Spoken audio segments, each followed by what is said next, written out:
यहाँ पे हिंदी दक्षता परीक्षण और अंग्रेजी दक्षता परीक्षण है। ठीक है, ये दक्षता क्या होती है, एफिशिएंसी टेस्ट होता है जो आपके एमएस वर्ड में होगा और एक्सेल में होगा। सवाल कैसे आएंगे इसकी, सवाल ऐसे आएंगे जैसे एक मान लो पैराग्राफ दे दिया आपको, ठीक है, और पैराग्राफ में आपसे पूछा जाएगा, एक क्वेश्चन दे दिया जाएगा, मतलब 15 क्वेश्चन आएंगे आपके प्रत्येक में, एमएस वर्ड में 15 क्वेश्चन आएंगे और एक्सेल में 15 क्वेश्चन आएंगे। और पूछा कैसे जाएगा कि भाई द्वितीय पैराग्राफ को बोल्ड कीजिए, है ना, तृतीय पैराग्राफ के 5वें शब्द को या तृतीय पैराग्राफ की दूसरी लाइन के 5वें शब्द को इटैलिक कीजिए। ऐसे क्वेश्चन आएंगे जो 15 क्वेश्चन आएंगे और उनको करने के लिए आपको 10 मिनट का समय मिलेगा। ठीक है, प्रत्येक का।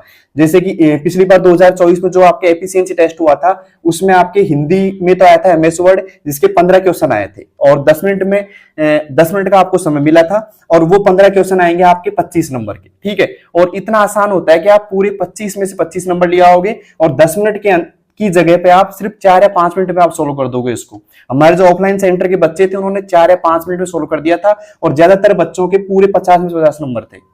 ये सिर्फ आपका जो नंबर लाने का सिस्टम रहेगा वो रहेगा प्रैक्टिस के ऊपर। अगर आपने एक महीने भी जम के प्रैक्टिस कर ली इसकी तो आराम से दोनों में आ जाएंगे 25-25 नंबर, मतलब पूरे 50 नंबर आपको मिल जाएंगे इसके अंदर। ठीक है, लेकिन इस जो दक्षता परीक्षण आपका एफिशिएंसी टेस्ट है, इस टेस्ट को मैं